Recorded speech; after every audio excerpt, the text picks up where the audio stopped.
Hello friends, आज हम class 10th के निर्देशांक ज्यामिति के सेकेंड लेक्चर पे आते हैं। फर्स्ट लेक्चर में हमने बताया था, कुछ बेसिक कॉन्सेप्ट बताते हुए ये बताया था दो बिंदुओं के बीच की दूरी कैसे ज्ञात करते हैं, ठीक है।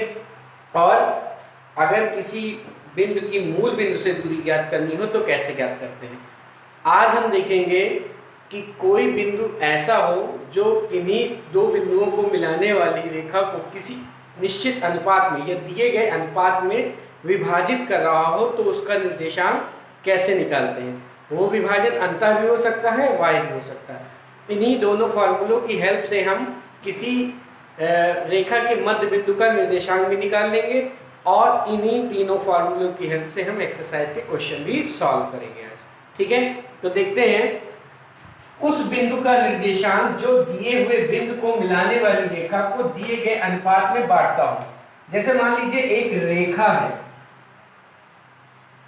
ए जिसका निर्देशांक है x1 y1 और एक बिंदु B है जिसका निर्देशांक है x2 y2, ठीक है। उस बिंदु के निर्देशांक जो दिए हुए बिंदु को मिलाने वाली रेखा, दो बिंदु दिए थे उसको मिलाने वाली रेखा क्या है AB को दिए हुए अनुपात में बांटता हो। एक बिंदु P ऐसा है जो इसको M1 और M2 के अनुपात में बांटता है। कहने का मतलब AP अनुपात BP जो है वो M1 अनुपात M2 है। तो P का निर्देशांक क्या होगा, बात समझ में आई। जैसे यहाँ कह रहा है कि एक रेखा, दो बिंदु हैं x1 y1 और x2 y2, इनको मिलाने वाली रेखा को बिंदु P जो है वो M1 और M2 के अनुपात में विभाजित कर रहा है, तो P का निर्देशांक, ठीक। तो इसका आपको फॉर्मूला याद कर लेना है, P का निर्देशांक। अगर ये कंडीशन दी हो, दो बिंदु को मिलाने वाली रेखा को कोई बिंदु M1 और M2 के अनुपात में विभाजित कर रहा हो, तो हो जाएगा M1 x2 plus M2 x1 upon M1 plus M2 कमा M1 y2 plus M2 y1 upon M1 plus M2, ठीक। ये उस बिंदु का निर्देशांक है जो बिंदु A और B को मिलाने वाली रेखा को M1 और M2 के अनुपात में क्या कर रहा है, विभाजित कर रहा है। उस बिंदु का निर्देशांक जो A और B को मिलाने वाली रेखा को M1 और M2 के अनुपात में क्या कर रहा है, विभाजित कर रहा है। और ये जो बिंदु है ये अंदर है, AB के क्या है, अंदर है, तो इसको अंतः विभाजन भी कहते हैं, ठीक है। AP अपॉन BP क्या है, M1 अपॉन M2, और ये अंतः विभाजन कहलाता है क्योंकि अंदर है पॉइंट P, ठीक है। इसी तरह एक अगर मान लीजिए बिंदु बाहर हो, ठीक है, तो देखते हैं क्या होता है फॉर्मूला। जैसे मान लो दो बिंदु हैं, एक A है x1 y1, बिंदु B है x2 y2, और एक बिंदु P इस तरह है, एक बिंदु P इस तरह है कि AP यानी ये पोर्शन और BP यानी ये पोर्शन, AP अनुपात BP जो है वो M1 अनुपात M2 है, ठीक। वही चीज लिखी है, AP अनुपात BP, वहां पे भी M1 M2 था और यहाँ पे भी M1 M2 है, लेकिन ये जो P पॉइंट है वो कहाँ है, AB के बाहर है, तो इसको वाह्यता विभाजन कहते हैं। तो यहाँ P का निर्देशांक जो होगा उसका फॉर्मूला हो जाएगा P का निर्देशांक M1 x2 minus M2 x1 upon M1 minus M2 कमा M1 y2 minus M2 y1 upon M1 minus M2, ठीक है। तो ये दो फॉर्मूले हुए कि किसी भी कोई भी दो बिंदु जो है उसको मिलाने वाली रेखा को दिए हुए अनुपात में विभाजित कर रहा हो कोई बिंदु P, तो उसका निर्देशांक अगर अंतः विभाजन होता है तो यहाँ प्लस प्लस होता है और वाय विभाजन होता है तो माइनस माइनस होता है, ठीक है। अब इसी की हेल्प से हम मध्य बिंदु का भी निर्देशांक निकाल सकते हैं, ठीक है। जैसे मान लो एक बिंदु ए है, एक बिंदु बी है, ठीक है, एक बिंदु ए है, एक बिंदु बी है, और ये जो m है उसका मध्य बिंदु है। तो मध्य बिंदु है तो ये अनुपात और ये अनुपात क्या होगा, बराबर होगा, क्योंकि ये मध्य बिंदु है m, इसलिए ये अनुपात और ये अनुपात क्या होगा, बराबर होगा, ठीक है।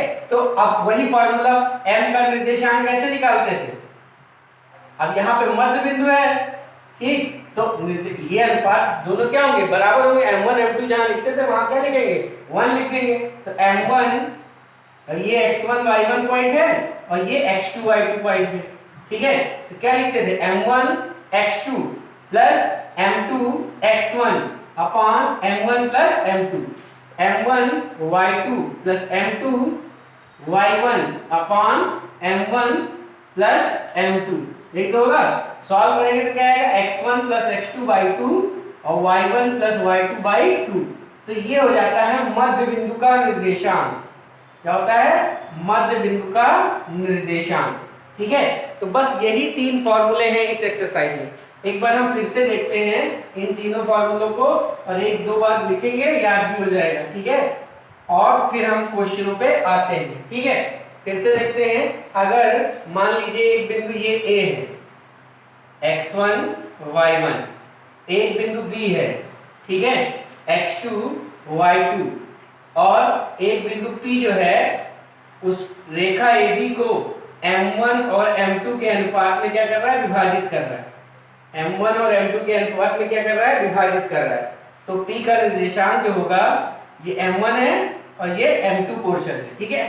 यानी AP और अनुपात BP अगर m1 और अनुपात m2 है, ठीक है, तो P का निर्देशांक जो होगा वो हो जाएगा m1 x2 plus m2 x1 upon m1 plus m2 कामा m1 y2 plus m2 y1 upon m1 plus m2, ठीक है। इसी तरह अगर एक बिंदु A ये है जिसका निर्देशांक x1 y1 है, B है निर्देशांक x2 y2 है, और एक बिंदु P है जो इसका m1 और m2 के अनुपात में क्या कर रहा है, विभाजित कर रहा है। ये P बिंदु है वो AB को m1 और m2 के अनुपात में विभाजित कर रहा है, यानी AP अपॉन BP जो है वो क्या है, m1 और m2 है, ठीक है। इसको y विभाजन कहते हैं, ठीक है। विभाजित ये भी कर रहा है उसी अनुपात में, लेकिन ये क्या कहलाएगा, y विभाजन। तो P का निर्देशांक, या हाँ P लिख दो या कुछ और लिख देते, Q लिख देते हैं। Q का निर्देशांक क्या हो जाएगा, Q का निर्देशांक बस उसी फॉर्मूले में माइनस हो जाएगा, m1 x2 minus m2 x1 upon m1 minus m2, m1 y2 minus m2 y1 upon m1 minus m2, ठीक है, ये हो जाएगा। और अगर मध्य बिंदु का निर्देशांक निकालना है, एक बिंदु A है एक बिंदु B है और M उसका क्या है, मध्य बिंदु है। M1 का निर्देशांक x1, A का निर्देशांक x1 y1 और B का निर्देशांक x2 y2 है, तो मध्य बिंदु M का निर्देशांक, मध्य बिंदु M का निर्देशांक का फॉर्मूला क्या हो जाएगा,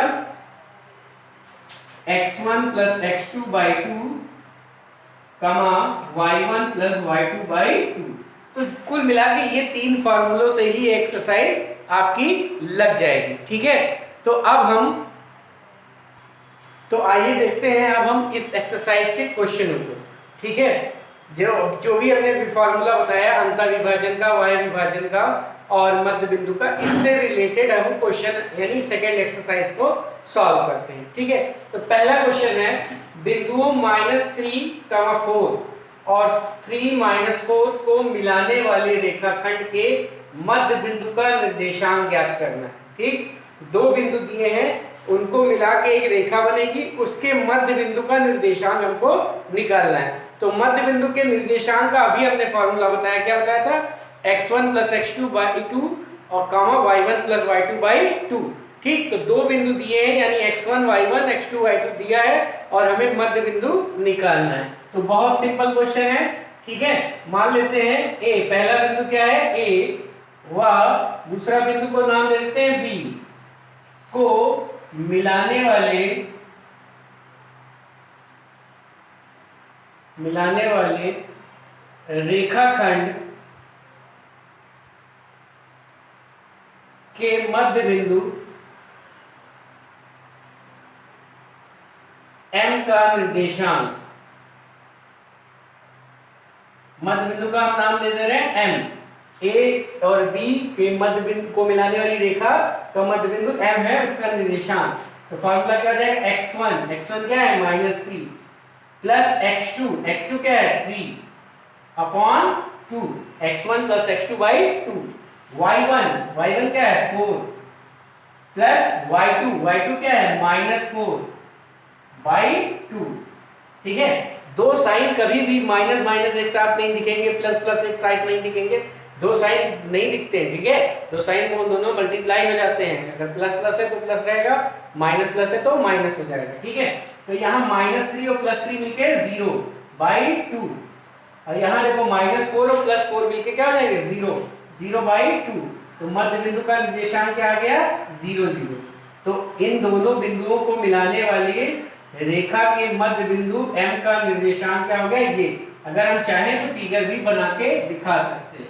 ठीक है, ताकि क्लियर है कि M क्या है। M ये है, A है -3,4 और B क्या है 3 -4। इन दोनों के बिंदुओं को मिलाने वाली रेखाखंड का मध्य बिंदु M था, और M का निर्देशांक क्या आया 0 0। किस बिंदु का निर्देशांक होता है, मूल बिंदु।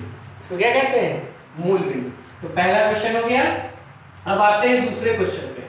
दूसरे क्वेश्चन में देखो क्या कह रहा है, कह रहा है यदि बिंदु 1 2 4 y x6 और 3 5 इस प्रकार इस क्रम में लेने पर एक समांतर चतुर्भुज के शीर्ष हों तो x और y का मान बताते हैं, निकालें।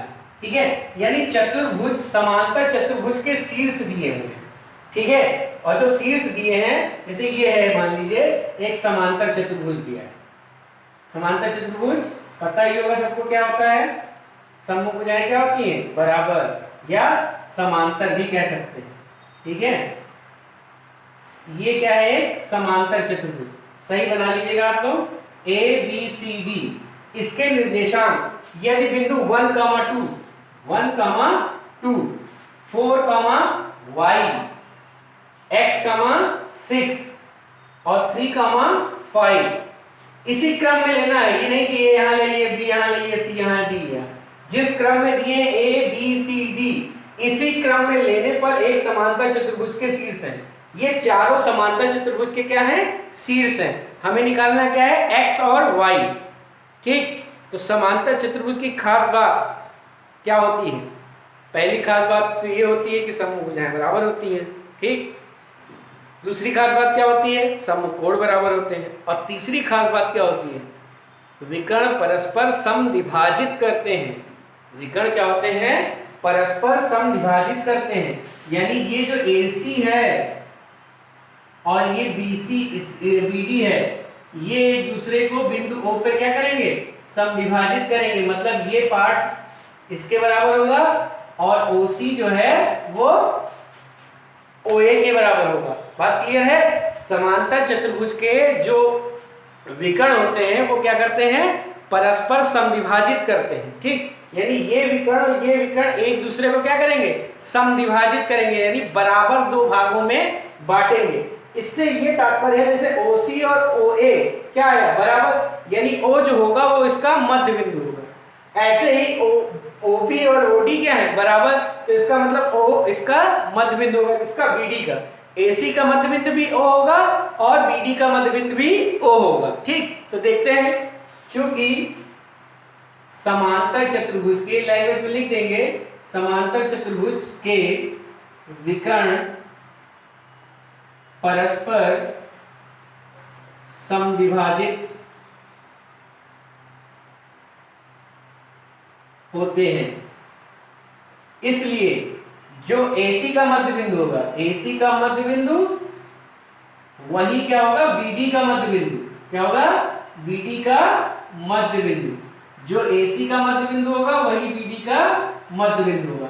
AC का मध्य बिंदु x1 प्लस x2 बाई 2, ये x1 ये x2 by 2, y1 plus y2 by 2, ये हो गया AC का मध्य बिंदु। अब हम निकालते हैं BD का मध्य बिंदु। देखो ये BD है x1 plus x2 y2 y1 y है और y2 5 है y2 by 2।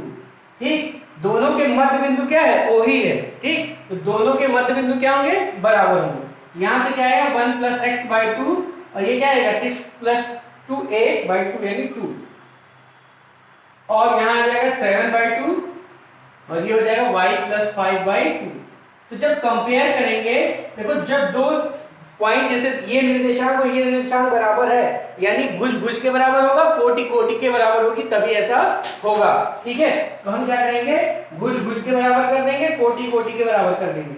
यानी 1 plus x by 2 is equal to 7 by 2। 1 plus x is equal to 7, x equal to 7 minus 1 यानी 6। x की वैल्यू क्या आ गई? 6। यहां देखिए आप कोटि कोटि के बराबर करेंगे तो y plus 5 by 2 is equal to 2। तो क्या आ जाएगा? y plus 5 is equal to 4, y is equal to -1। y की वैल्यू क्या आ गई? -1। तो वही हमने एक समांतर चतुर्भुज की एक प्रॉपर्टी का यूज किया है कि समांतर चतुर्भुज के विकर्ण क्या करते हैं? एक परस्पर समद्विभाजित करते हैं, इसलिए दोनों विकर्ण का जो मध्य बिंदु होगा वो एक ही बिंदु होगा। तो इसका मध्य बिंदु AC का और BD का एक ही चीज होगी। ठीक, तो दोनों को कंपेयर करके भुज भुज के बराबर कोटि कोटि के बराबर करती है तो हमें x और y की वैल्यू पता चल गई। इस तरह हमें ये सॉल्व करना है। ठीक, बात क्लियर है? तो हमारे 2 क्वेश्चन सॉल्व हो गए। ठीक, अब हम आते हैं तीसरे क्वेश्चन। आप लोगों को नोट करना हुआ करें, वीडियो स्टॉप करके अपना नोट कर लिया कीजिए। ठीक है, टाइम बहुत लंबा वीडियो न बने इसलिए हम तुरंत रेस कर देते हैं, जल्दी जल्दी चीजों को बताते हैं। उस बिंदु का निर्देशांक ज्ञात कीजिए जो बिंदु 3, 4 व -6, 2 से खींचे जाने वाले रेखाखंड को दिए हुए अनुपात में वाह्यता विभाजित करता है। और जो अनुपात दिया हुआ है वो दिया हुआ है 3:2। ठीक, दिए हुए अनुपात की जगह क्या कर लीजिए? 3:2 के अनुपात में विभाजित करता है। ठीक, फिर से एक बार क्वेश्चन पढ़ते हैं। उस बिंदु का निर्देशांक ज्ञात करना है। उस बिंदु का निर्देशांक ज्ञात करना है जो दिए हुए बिंदु 3, 4 और -6, 2 जो दिए हुए बिंदु को मिलाने वाले रेखाखंड को 3:2 में विभाजित करता है। उस बिंदु का निर्देशांक ज्ञात करना है जो दिए हुए बिंदु, ठीक, बिंदु का नाम A B निकाल लेते हैं और तो क्या करता है? उस बिंदु का निर्देशांक ज्ञात करना है जो दिए हुए बिंदु को मिलाने वाली रेखाखंड को 3:2 के अनुपात में वाह्यता लिखा है तो वाह्यता लिखना है तो बाहर कर देते हैं। ठीक है, वाह्यता लिखा है तो क्या करेंगे? बाहर। ठीक, तो B का निर्देशांक क्या है? -6, 2 वाह्यता विभाजित कर रहा है यानी ये पोर्शन जो है 3 है और ये भाग कितना है? 2। 3:2 के अनुपात में विभाजित करना है। हमें P का निर्देशांक निकालना है। ठीक, तो हमने वाह्यता अनुपात बताया था फॉर्मूला। देखो सीधे सीधे चित्र बनाना तो क्लियर हो जाती है। 2 बिंदु दिए हैं, एक बिंदु P ऐसा है जो उसको 3:2 के अनुपात में वाह्यता विभाजित करता है। P का निर्देशांक ज्ञात करना है। तो P का निर्देशांक हमने क्या फॉर्मूला बताया था? P का निर्देशांक वाह्यता विभाजित करना है M1 का मान क्या है? 3। M1 x2 की वैल्यू क्या है? -6 plus M2 into x1 upon M1 minus M2 minus होता है। ठीक है, M1 x2 minus M2 x1 upon M1 minus M2। फिर M1 y2 की वैल्यू क्या है? 2 minus M2 y1 upon M1 minus M2। ठीक है, अब इसी को हमको सॉल्व कर देना है तो हमें y बिंदु का निर्देशांक निकल जाएगा। क्या हो जाएगा? ये हो जाएगा -18 -6 बटे 1 और ये हो जाएगा 6 और -8 बटे 1। कितना आ जाएगा? -24। ठीक है, और यहाँ क्या आ जाएगा? -2। तो एक बिंदु P हमको निकालना था जो A और B को 3:2 के अनुपात में वाह्यता विभाजित करता है। ठीक, एक बिंदु P निकालना है जो AB को मिलाने वाली रेखा को 3:2 के अनुपात में वायता विभाजित करता था। ठीक, क्लियर है बात? अब हम आ जाते हैं चौथे क्वेश्चन पे। चौथा क्वेश्चन है हमारा, चौथे क्वेश्चन में कह रहा है बिंदु 1 -5 तथा -2 -3 को जोड़ने वाले रेखाखंड को सम त्रिभाजित करने वाले बिंदुओं के निर्देशांक। एक बिंदु है 4 -1, एक बिंदु क्या है 4 -1, नाम दे देते हैं A, और एक बिंदु है B जिसका निर्देशांक क्या है -2, -3। इसको मिलाने वाले रेखाखंड को, बिंदुओं इसको जोड़ने वाले रेखाखंड को सम त्रिभाजित करने वाले बिंदुओं के निर्देशांक निकालना है। सम त्रिभाजित मतलब समान 3 भागों में बांटने वाले बिंदुओं के, तो एक बिंदु नहीं बांटेगा बल्कि 2 बिंदु बांटेंगे। समान सम त्रिभाजित करने वाले मतलब ये पोर्शन ये पोर्शन ये पोर्शन तीनों क्या है बराबर है, तीनों क्या है बराबर है। ठीक, तो हमें निर्देशांक क्या निकालना है, ये पोर्शन ये पोर्शन ये पोर्शन, यानी 2 बिंदु ऐसे होंगे जो इस रेखाखंड को समान 3 भागों में क्या करेंगे बांटेंगे। ठीक, तो अब हमें P और Q का निर्देशांक निकालना है। तो एक बात देखो, ये अगर यहां से यहां तक देखें तो ये एक भाग है, और यहां से यहां तक देखें तो 2 भाग है। 3 भाग थे, 2 भाग इधर और 1 भाग इधर, ठीक है। ठीक, तो अगर हम मान लो Q छोड़ दे थोड़ी देर के लिए, थोड़ी देर के लिए Q को भूल जाओ, तो ये पोर्शन 1 है, ये पोर्शन क्या है 2, M1 M2 x1 y1 x2 y2, P का निर्देशांक निकल सकता है। ठीक है, तो मान लेते हैं कि P और Q बिंदु A और B को मिलाने वाले रेखाखंड को समान 3 अनुपात में विभाजित करते हैं, इसलिए AP लिख देते हैं। माना बिंदु P व Q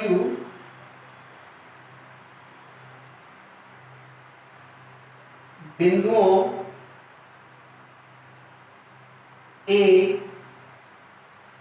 व B को मिलाने वाले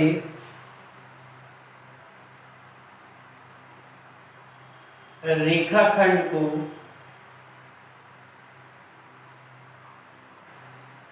सम त्रिभाजित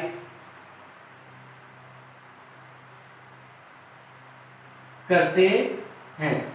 ठीक है, इसलिए AP अनुपात BP या AP PQ equal to QB equal to 1:1:1, ये तीनों रेशियो क्या है बराबर है, समान अनुपात में विभाजित करते हैं। या फिर हम कह सकते हैं AP अनुपात PB इक्वल टू 1:2। ठीक है, ये क्या कह सकते हैं 1:2। क्वेश्चन हम पढ़ चुके हैं, इसको इरेज कर देते हैं। ठीक, अब देखो, अब हमें P का निर्देशांक निकालना है, तो P का निर्देशांक, अब Q को भूल जाओ थोड़ी देर के लिए, M1 M2 पता है, x1 y1 x2 y2 सब पता है। ठीक है, M1 x2 M2 x1 upon M1 plus M2, M1 y2 M2 y1 upon M1 plus M2। ठीक है, तो क्या आ जाएगा -2 + 8/3 और -3 - 2/3, ये आ जाएगा 6/3 यानी 2 -5/3। ये आ गया किसका निर्देशांक, P का निर्देशांक। क्या आ गया P का निर्देशांक। ठीक, अब देखते हैं ये पोर्शन ये पोर्शन ये पोर्शन क्या होता बराबर था, तो जो Q होगा वो PB का मध्य बिंदु होगा कि नहीं होगा। जो Q होगा, अगर इसको छोड़ दो तो ये पोर्शन बराबर है, यानी ये क्या है मध्य बिंदु। तो सीधे सीधे लिख देंगे क्योंकि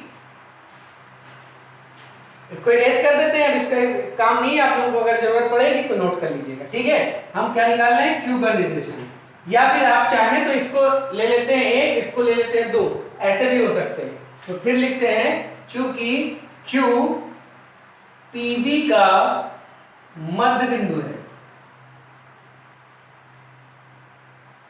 Q जो है वो PB का क्या है मध्य बिंदु, इसलिए Q का निर्देशांक मध्य बिंदु के निर्देशांक से फार्मूला से लगा देंगे, x1 P का निर्देशांक हम निकाल चुके थे, क्या आया था, उसको तुमने इरेज ही कर दिया, -5/3 और यहाँ 2 आया था। ठीक, तो Q का निर्देशांक क्या आ जाएगा, इसका दोनों का मध्य बिंदु है तो x1 प्लस x2 बाई 2 और y1 प्लस y2 बाई 2, ये आ जाएगा। तो ये तो 0 आ जाएगा और यहाँ देखो क्या आ जाएगा, -5 और -9, -14/2 यानी -7। ठीक है, ये Q का निर्देशांक आ गया। तो इस तरह हमने किसी भी दो बिंदुओं को मिलाने वाले रेखाखंड को समत्रिभाजित करने वाले बिंदुओं के निर्देशांक ज्ञात कर लिए। ठीक, अब आते हैं अगले क्वेश्चन में, पांचवा क्वेश्चन। पांचवा क्वेश्चन देखिए क्या कह रहा है। पांचवें क्वेश्चन में कह रहा है एक रेखाखंड के अंत बिंदु 13 - 19 है। एक रेखाखंड है जिसका एक बिंदु हमें पता है 13, 19। ठीक है, यदि उसका मध्य बिंदु, इसका जो मध्य बिंदु है वो -9, 30 है, तो दूसरे अंत बिंदु को निकालना है, B को हमें निकालना है। क्वेश्चन समझ गए। एक रेखाखंड है, AB रेखाखंड ले लिया, उसका एक अंत बिंदु 13, 19 है। यदि उसका मध्य बिंदु -9, 30 हो तो दूसरे अंत बिंदु को निकालना है, यानी हमें B का निर्देशांक निकालना है। ठीक, तो मान लेते हैं, माना दूसरा अंत बिंदु B का निर्देशांक x, y है, यही x, y हमें निकालना है। ठीक, तो चूंकि M AB का मध्य बिंदु है, इसलिए M का निर्देशांक कैसे निकलेगा, M का जो निर्देशांक होगा वो कैसे आया होगा, x1 + x2/2, y1 + y2/2। अब हमने ऐसे बताया था जब दो निर्देशांक बराबर होंगे तो भुज के बराबर होगा, कोटि के बराबर होगा। तो 13 + x/2 = -9, यानी x बराबर -18 - 13, 11 -31, x का मान क्या आ गया, -31। ठीक है, और यहाँ देखो 30 बराबर क्या आ जाएगा, 19 + y/2 बराबर क्या आ जाएगा, 30। तो y बराबर 60 - 19, ये कितना आ जाएगा, 41। ठीक है, y बराबर क्या आ जाएगा, 41। अतः अभीष्ट बिंदु, यही किनारे वाला बिंदु दूसरा निकालना था, अभीष्ट बिंदु का निर्देशांक क्या हो जाएगा, बिंदु का निर्देशांक वो आ जाएगा -31, 41। ठीक है, क्या आ जाएगा, -31, 41। ये बिंदु दिया था, ये बिंदु मध्य बिंदु दिया था और ये बिंदु हमको निकालना था। ठीक, तो इसको हमने x, y मान लिया। इन दोनों का मध्य बिंदु ये है, तो मध्य बिंदु का फार्मूला लगा दिया। मध्य बिंदु बराबर क्या होता है, x1 + x2/2, y1 + y2/2। अब y2 और x2 ये x और y थे। ठीक है, और बाकी x1 y1 दिया था और मध्य बिंदु का निर्देशांक दिया था। मध्य बिंदु का निर्देशांक बराबर रख के सॉल्व कर लिया, x और y की वैल्यू। तो आज हमने अंतःविभाजन का फार्मूला पढ़ा, y विभाजन का फार्मूला पढ़ा, मध्य बिंदु को कैसे निकालते हैं इसके बारे में पढ़ा और थोड़े बहुत क्वेश्चन हमने लगवाए। अब बाकी क्वेश्चन जो एक्सरसाइज के हैं वो आप ट्राई कीजिएगा, करिएगा, और हम थोड़े बहुत क्वेश्चन कल भी कराएंगे। ठीक है, और आपका ये एक्सरसाइज खत्म हो जाएगी। ठीक है, फिर त्रिभुज का क्षेत्रफल कैसे निकालते हैं, संरेख कैसे चेक करते हैं, या संरेख से रिलेटेड जो क्वेश्चन होते हैं उनको बताएंगे और सॉल्व कराएंगे। ठीक है, तो आज के लिए इतना ही, धन्यवाद।